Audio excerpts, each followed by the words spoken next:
Okay, so for today, I wanted to show you how to access some resources that we have within our library webpage. So I'm actually on the resource, but I'm going to go ahead and head back to our library webpage just so you can see how to access it from your computer.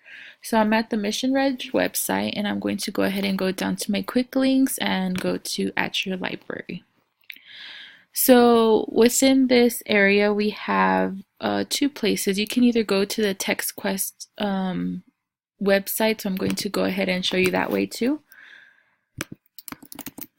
So one way to access this website is through actually going textquest.org, or over here at the library, we have a TextQuest Online Resources section, so we can go ahead and click that as well. It's really your choice what you prefer.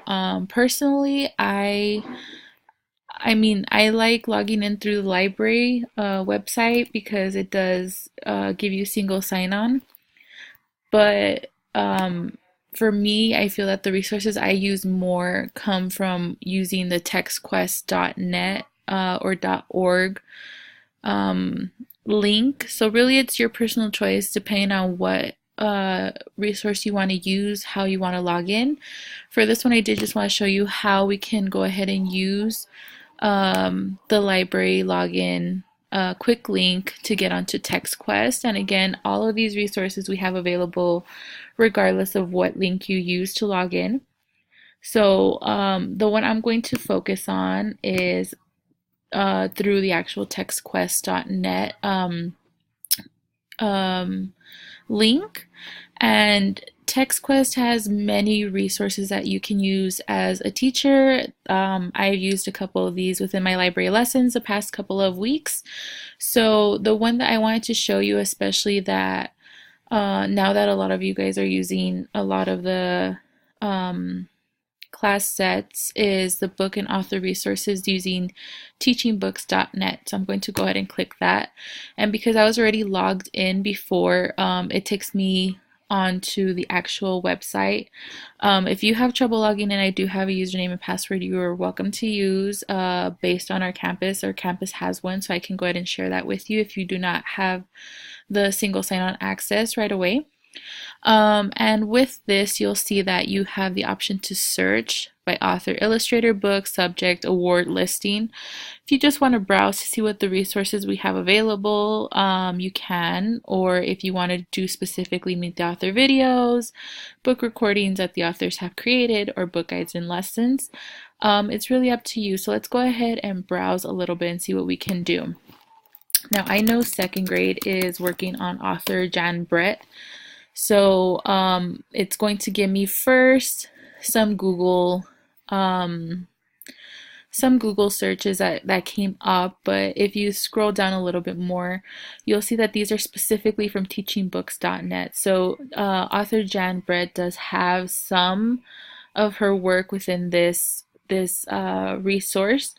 Usually it gives you the option of learning how to pronounce their name in case you don't know. Here, if you want to go straight to Jan Brett, it will show you everything there's available for her.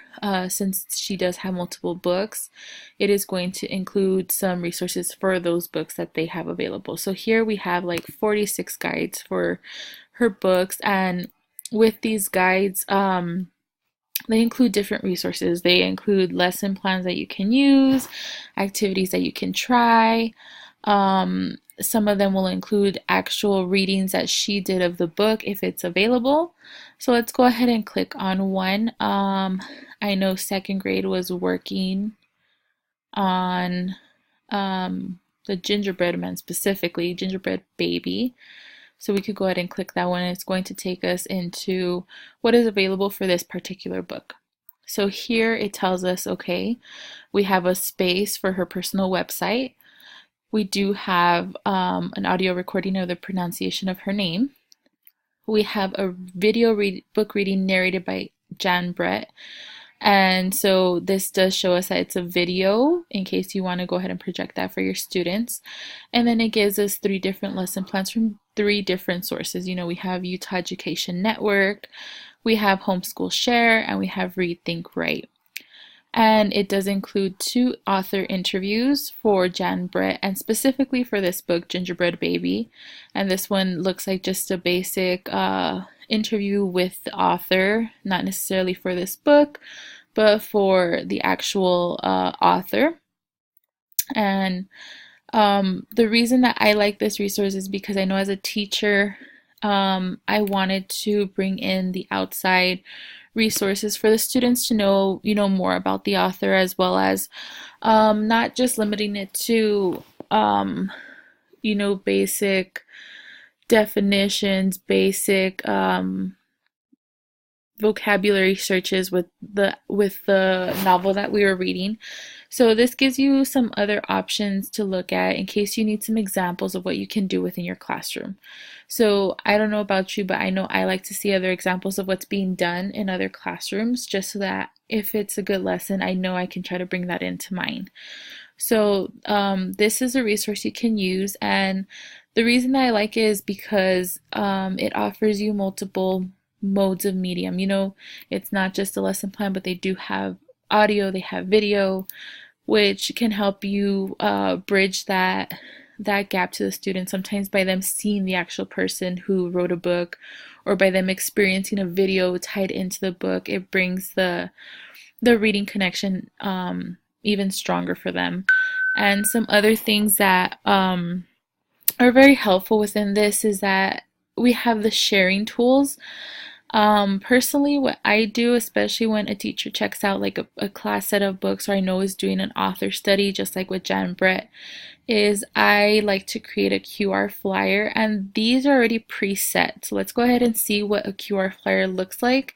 And the reason I'm showing you is because I tend to send this to teachers when they ask for support when it comes to their books. So here it gives you the option to actually print the flyer. And this is if you want to give them a physical copy. But this is how it looks like. So first off, it gives you a QR code. So if you have a QR code scanner, you're able to scan it and it will take you directly to that specific link that we did. So if we were to scan this right now, it would actually take us to this page on Jan Brett. If you don't have a QR scanner, you're working from a laptop, on the bottom right here, it actually gives you a link to the website. That way, if you're more comfortable doing it that way, instead of pulling out your phone or an iPad or a tablet, you can just go straight to the website and do it that way. So I just really wanted to share this resource and see if you had any questions regarding it. Like I said, you can go ahead and look at it and play with it. One thing that you need to keep in mind with this resource is that it's not going to give you any book. So right now, if we were going to go ahead and read one of her books, it's not going to have the actual book there for us to use. So this is basically for teacher use, for librarian use when it comes to the lessons for those books. So again, it's not going to have the actual book available for you to use. It's going to give you resources for that book. So if you have any questions, please stop by, email me, let me know, and I'll be more than happy to walk through this with you. Thank you.